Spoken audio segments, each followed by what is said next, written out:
नमस्कार, प्रखर राजपूत को देख रहे हैं आप। आज तारीख है 27 जून साल 2026 और इजराइल, फिलिस्तीन, लेबनान, पाकिस्तान, भारत समेत पूरी दुनिया की खबरों के साथ एक बार फिर से आपके सामने हाजिर हुआ। जैसा दोस्तों मैंने आपसे सुबह ही बताया था और जो मेरे पास अपडेट थी कि अमेरिका और इजराइल के फाइटर जेट मिडिल ईस्ट की तरफ बढ़ते हुए नजर आ रहे हैं और मैंने उसी दौरान कहा था कि शायद जब तक आप मेरी वीडियो देख रहे हो तब तक ये खबर आ जाए कि इजराइल और अमेरिका ने मिलकर ईरान के ऊपर हमला कर दिया है।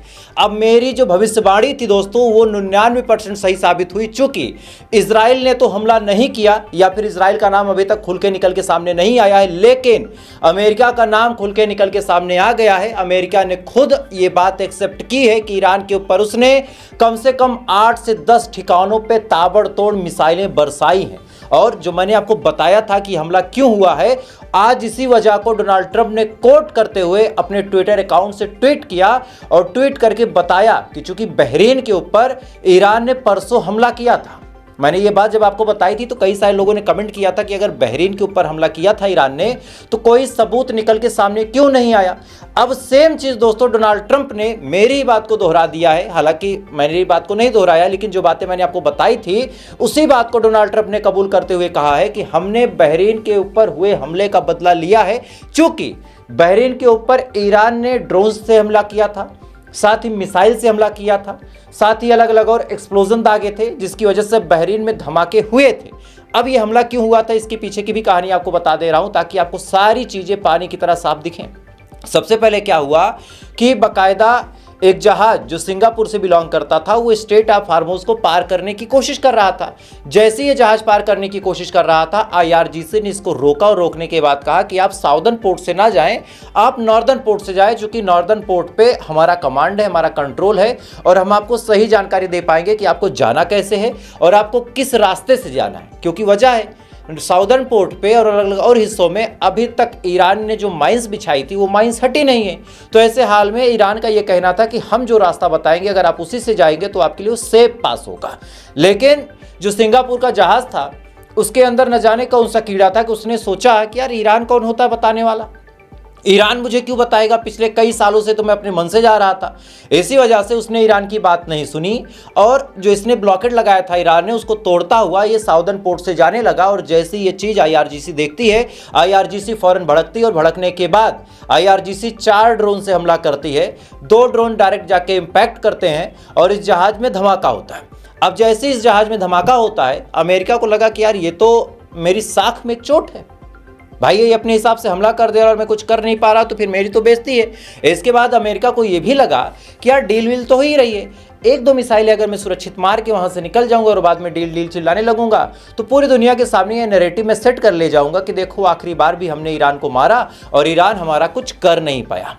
इसी वजह से लगभग 3 दिन पहले ही अमेरिका ने हमला किया था ईरान के ऊपर और जो सिरिक लैंड है वहां पे बम बरसाए थे। लेकिन इसी के चंद घंटे बाद ही दोस्तों ईरान ने पलटवार किया और कुवैत, बहरीन जैसी जगहों पे ताबड़तोड़ मिसाइलें दागी और कुवैत में तो कम इम्पैक्ट हुआ लेकिन बहरीन में ज्यादा झटका लगा था। और उसी दौरान मैंने आपको बताया था कि इस समय बहरीन ने अमेरिका को फोन घुमाया है और ये उम्मीद लगाई है, ये गुहार लगाई है कि जो अमेरिका है इस हमले का बदला ले। अब कल रात में लगभग 2 से 3 बजे की बात यह है, अचानक से अमेरिका फिर से हमला करता है, वो भी 10 ठिकानों पे हमला करता है। हालांकि जो सेंटाकॉम है उसने एक वीडियो रिलीज किया है और इस वीडियो के बारे में कहा जा रहा है कि अनक्लासिफाइड है, लेकिन मैं चाहूंगा कि इस वीडियो को एक बार देखें आप।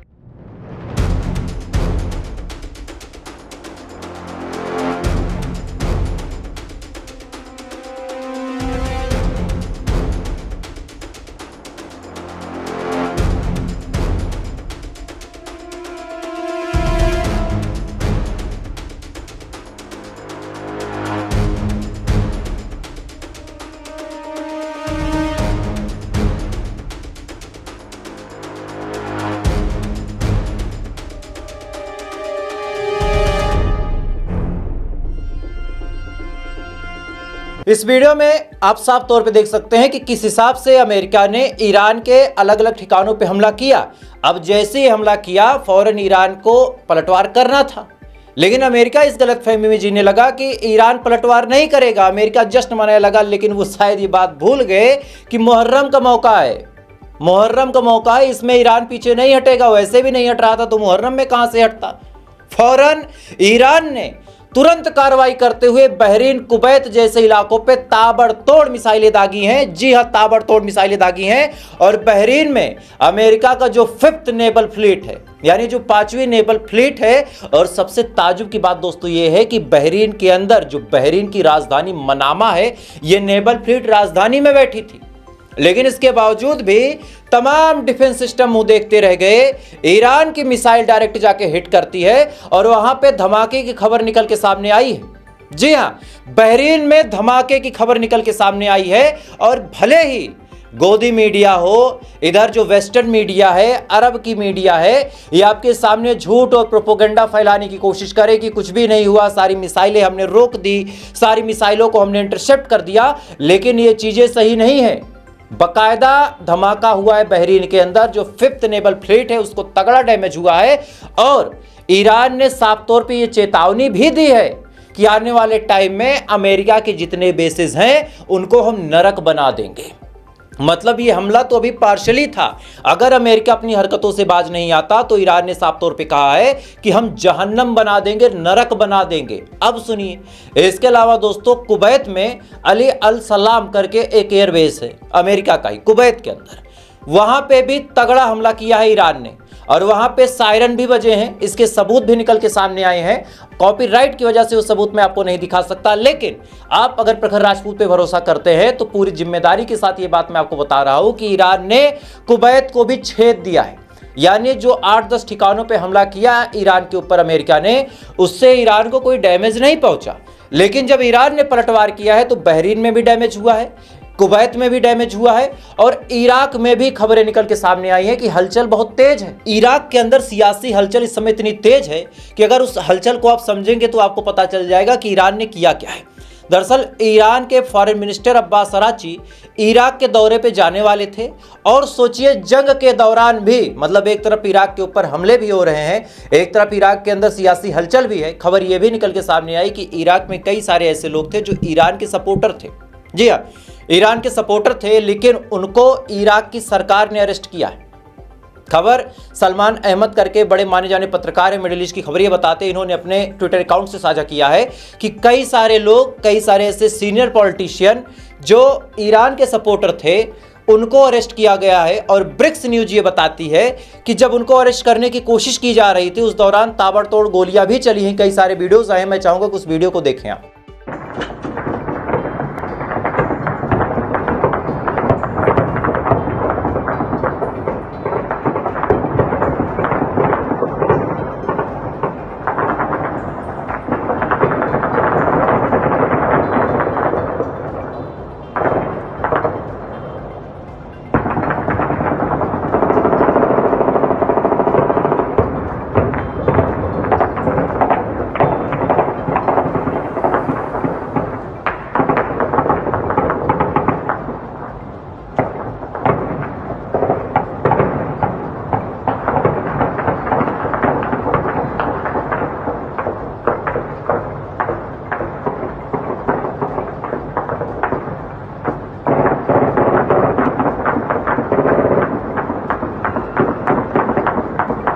इस वीडियो में आप साफ तौर पे देख सकते हैं कि इराक के अंदर किस हिसाब से सियासी हलचल मची हुई है। यानी इस समय इराक को भी ईरान ने डिस्टर्ब कर दिया है, चूंकि ईरान ने कहा था कि अगर कोई भी अमेरिका के साथ खड़ा हुआ मिला तो हम उसका अंजाम बहुत बुरा करेंगे, बहुत बुरा करेंगे। ये बात ईरान ने स्पष्ट चेतावनी के साथ कही थी। लेकिन अमेरिका को क्या लगा था कि इस समय डील हो रही है, और अगर डील हो रही है तो अगर एक आध दो मिसाइल हम दाग भी देंगे तो ईरान सोचेगा कि यार सारी चीज़ें तो हमारे हक में है। चूंकि देखिए, अमेरिका जो है वो पैसे का भूखा है, ये भिखमंगा आदमी है, ये लालची है, तो ये सोचता है कि हर कोई लालची होगा। इसके क्या लगा कि ईरान का पैसा भी अनफ्रीज कर रहे हैं, ईरान के लिए हम ब्लॉकेट भी हटा रहे हैं, ईरान पे लगे सेंक्शंस भी हटा रहे हैं। ऐसे हाल में ईरान अपना तुरंत वाला फायदा देखेगा। ईरान सोचेगा कि यार अगर हमारे ऊपर हमला हो भी रहा है तो एक आध दो बार अगर हम पलटवार नहीं करेंगे तो कम से कम हमको हमारे पैसे मिल जाएंगे, जो हमारे ऊपर ब्लॉकेट लग रहा है वो ब्लॉकेट हट जाएगा। ये तमाम गलतफहमी अमेरिका ने पाल रखी थी। लेकिन इधर ईरान के लाल ने यह बात साफ तौर पर बता दी कि भाई साहब ऐसा है, डील उल जाए भाड़ में, अगर हमारे ऊपर हमला होगा तो हम पलट के वार करेंगे। और यही बात कल मैंने आपको चीख चीख के समझाई थी कि ईरान यही गलती करता है। मैं आपको गारंटी के साथ बता रहा हूं कि ईरान को अमेरिका कभी भी बख्शेगा नहीं। ईरान के खिलाफ अमेरिका बार बार तैयारी करता है। ऊपर वाले का शुक्र है, ऊपर वाले की नज़र अभी सीधी है ईरान के ऊपर कि बार बार अमेरिका का प्लान फेल हो जाता है और ईरान के आगे अमेरिका फुस हो जाता है। लेकिन ईरान क्या गलती करता है कि जब अमेरिका फुस होता है तो ईरान फौरन डील कर लेता है। ईरान को क्या चाहिए कि ईरान को अब मारना चाहिए और तब तक मारना चाहिए जब तक अमेरिका खुद पैरों में ना लौट जाए, और लौटने के बाद जब तक अमेरिका खुद ना कहने लगे कि नहीं भैया मुझे डील करनी है आपसे, मुझे आपसे बातचीत करनी है, तब ईरान कहे कि नहीं करूंगा। तब अमेरिका कहे कि भैया कौन सी बात आपकी मानूं, तब आप मुझसे बातचीत करेंगे। तब ईरान अपने हिसाब से अगर सारी शर्तें रखेगा तो ये जो स्विट्जरलैंड में, फलाने जगह, जिनेवा में, पाकिस्तान में, इस्लामाबाद में बातचीत हो रही थी, कुवैत में बातचीत हो रही थी, इधर ओमान में बातचीत हो रही थी, ये सारी नौटंकी बंद हो जाएगी।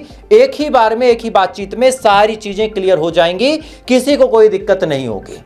लेकिन ईरान जो थोड़ी सी जल्दबाजी कर जाता है वहीं ईरान फंस जाता है। खैर, इसी दौरान दोस्तों डोनाल्ड ट्रंप के ऊपर अमेरिका के पूर्व राष्ट्रपति जो बाइडेन ने बड़ा आरोप लगाया और कहा कि डोनाल्ड ट्रंप राष्ट्रपति की कुर्सी पे बैठ के बिलियंस ऑफ डॉलर छाप रहा है, मतलब करप्शन कर रहा है। इसके अलावा जो बाइडेन ने यह भी कहा कि जो डोनाल्ड ट्रंप है वो राष्ट्रपति भी इस वजह से बनना चाहता है क्योंकि उसको पता है कि अगर मैं राष्ट्रपति बना रहूंगा तो बिलियंस ऑफ डॉलर पैसे कमा लूंगा, छाप लूंगा। क्या कुछ जो बाइडेन ने कहा, सुनिए जरा। Trump has made billions of dollars since returning to the White House. It's simply stunning to me. He has no shame. And frankly, it's embarrassing for the country. But Trump could care less. Making money off the presidency is one of the reasons he wants to be president. इस video में आप साफ तौर पे सुन सकते हैं कि किस हिसाब से जो बाइडेन ने डोनाल्ड ट्रंप पे बड़ा आरोप लगाया, और ये आरोप गलत नहीं है।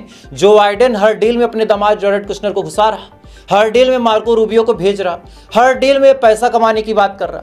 ईरान के साथ भी इसने यही ऑफर दिया कि स्टेट ऑफ हार्मोज में हम तुम अगर मिलकर टैक्स लगाएंगे तो पूरी दुनिया में इसको कोई रोक ही नहीं पाएगा। हालांकि ईरान ने मना कर दिया, कहा कि भाई तेल हमारा है, जमीन हमारी है, पानी हमारा है, टैक्स हम लगाएंगे, तुम कौन होते हो।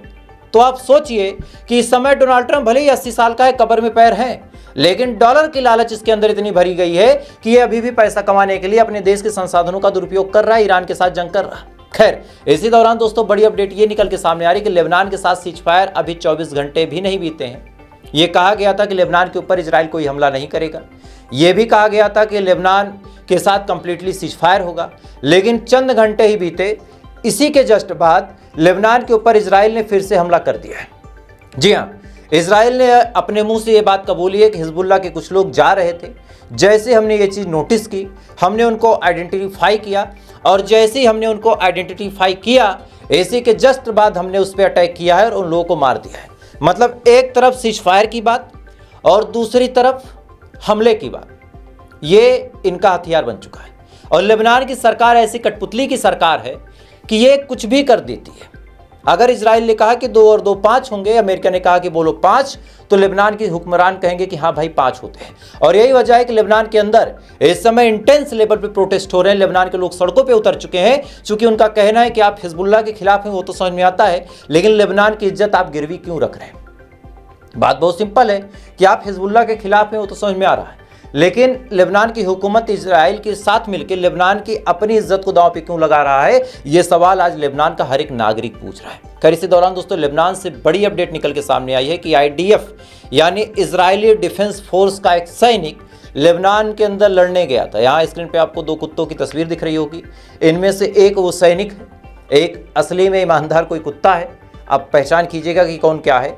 ये लेबनान के अंदर लड़ने गया था, लड़ने के बाद ये वहाँ पे मारा जाता है। हालांकि पहली मर्तबा ऐसा हुआ है कि मैं किसी की शहादत का मजाक उड़ाऊं, क्योंकि इससे पहले मैंने ये घटिया काम नहीं किया, लेकिन जब हरकतें ही ऐसी हैं तो फिर मुंह से अपशब्द निकलते हैं। चूंकि वजह दोस्तों बड़ी साफ है कि जब बार बार सीज फायर हो रहा है, जब बार बार ये कहा जा रहा है कि भाई साहब अब बंद कर दो, अब लेबनान पे हमला रोक दो, तो फिर ये क्यों जाते हैं, क्यों जाते हैं ये, और जाएंगे तो मरेंगे, क्योंकि वो शेर की गुफा है, वहां जाओगे तो मरोगे।